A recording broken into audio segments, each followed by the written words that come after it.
नमस्कार दोस्तों, इस वीडियो में हम देखने वाले हैं परासरण क्रिया तथा विसरण क्रिया में अंतर। यह आपके बोर्ड पेपर में 2 से 3 अंक में 100% पूछा जाता है और 25 फरवरी यानी कल आपके बोर्ड पेपर में यह प्रश्न पूछा जा सकता है। तो चलिए वीडियो को स्टार्ट करते हैं और देख लेते हैं परासरण क्रिया तथा विसरण क्रिया में अंतर।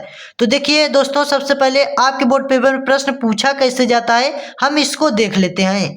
तो देखिए, जैसा कि प्रश्न है, परासरण तथा विसरण क्रिया में विभेद कीजिए, या आपसे पूछा जा सकता है परासरण क्रिया तथा विसरण क्रिया में अंतर लिखिए। इन दो तरीके से आपके बोर्ड पेपर में प्रश्न पूछा जा सकता है। हालांकि ये उत्तर आपको दिया गया है परासरण क्रिया तथा विसरण क्रिया में अंतर लिखिए इस प्रकार से, लेकिन इन दो तरीके से प्रश्न आपके बोर्ड पेपर में पूछा जाता है। तो चलिए हम लोग देख लेते हैं परासरण क्रिया तथा विसरण क्रिया। तो देखिए, परासरण क्रिया विसरण क्रिया इस प्रकार से आपको 2 कॉलम बना लेना है। कॉलम बनाने के बाद एक में आपको परासरण क्रिया, एक में विसरण क्रिया इस प्रकार से लिख देना है और यहाँ आपको क्रम संख्या, आपको क्रमांक मतलब क्रम संख्या आपको लिख देना है। अब देखिए, हम लोग देख लेते हैं परासरण क्रिया और विसरण क्रिया। सबसे पहले इसका अर्थ क्या होता है।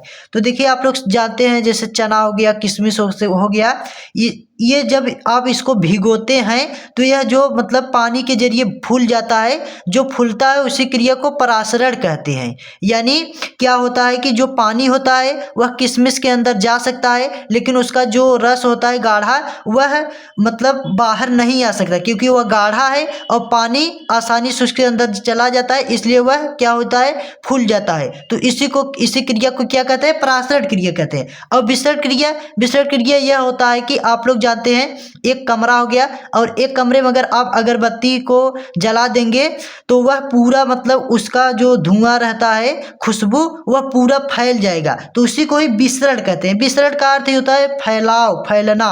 तो इस प्रकार से विसरण क्रिया हो गया, यह परासरण क्रिया हो गया। अब आइए हम लोग देखते हैं अंतर दोनों में। तो इस प्रकार से आपको पहला पॉइंट डाल देना है और आपको परासरण क्रिया में लिखना है, परासरण में अर्धपारगम्य झिल्ली का होना अनिवार्य है। यानी इसमें अर्धपारगम्य झिल्ली का होना अनिवार्य है, इसी से छनकर पानी मतलब आगे जाएगा और शुद्ध होगा। और देखिए, विसरण के लिए अर्धपारगम्य झिल्ली का होना आवश्यक नहीं है। यानी विसरण क्रिया के लिए जो अर्धपारगम्य झिल्ली है, जो सेलुलोज एसिड की बनी झिल्ली होती है, उसका मतलब वह होना आवश्यक नहीं है। अब देखिए, परासरण क्रिया में आपको दूसरा पॉइंट इस प्रकार से डालना है और इसमें आपको लिखना है, परासरण में विलायक के कण केवल एक दिशा में विसरित होते हैं। यानी जो परासरण है इसमें विलायक अर्थात जिसकी मात्रा अधिक हो, जैसे विलायक के कण जो है वह केवल एक दिशा में विसरित मतलब फैलता है, एक ही दिशा में विसरित होता है।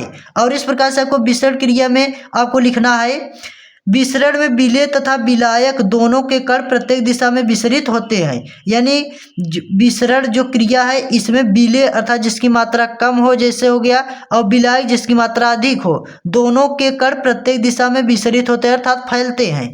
तो इस प्रकार से आपको लिख देना है विसरण क्रिया में। अब देखिए, परासरण क्रिया में आपको तीसरा पॉइंट डालना है और इसमें आपको लिखना है इस प्रकार से, परासरण में विलायक के कण कम सांद्र विलयन से अधिक सांद्र विलयन में जाते हैं। इस प्रकार से आपको परासरण क्रिया में लिख देना है तीसरा पॉइंट डाल के। और विसरण क्रिया में आपको लिखना है, विसरण में विलेय के कण अधिक सांद्र विलयन से कम सांद्र विलयन की ओर जाते हैं। तो यह किस में होता है, देखिए यहाँ यह किस में होता है, तो यह विसरण क्रिया में होता है। तो इस प्रकार से आपको विसरण क्रिया में लिख देना है मतलब तीसरा पॉइंट डाल के।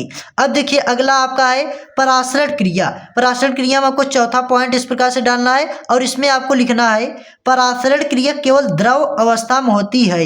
यानी तरल पदार्थ रहेगा, यानी द्रव अवस्था रहेगा, तभी यह विसरण क्रिया होती है। लेकिन जो परासरण क्रिया तभी होती है जब द्रव अवस्था में हो। और जो विसरण है इसमें देखिए, जो विसरण क्रिया होती है वह ठोस हो गया, द्रव हो गया, गैस, यह किसी भी अवस्था में हो सकती है। यानी ठोस, द्रव, गैस, इन तीनों अवस्था में यह हो सकती है विसरण क्रिया। तो इस प्रकार से यही रहा आपका परासरण तथा विसरण क्रिया में क्या अंतर होता है। बस आपको सिंपल में याद रखना है परासरण क्रिया तथा विसरण क्रिया में अंतर। यह आपके बोर्ड पेपर में 3 या 2 अंक में पूछा जाता है। तो आपके लिए महत्वपूर्ण यह टॉपिक है एक प्रकार से, इसलिए आपको इसको याद रखना है। तो अगर दोस्तों आपको यह वीडियो अच्छी लगी हो तो प्लीज़ एक लाइक कर देना, चैनल को सब्सक्राइब कर लेना और अपने दोस्तों तक शेयर कर देना। तो मिलता हूँ नेक्स्ट टॉपिक लेके, तब तक के लिए जय हिंद, वंदे मातरम।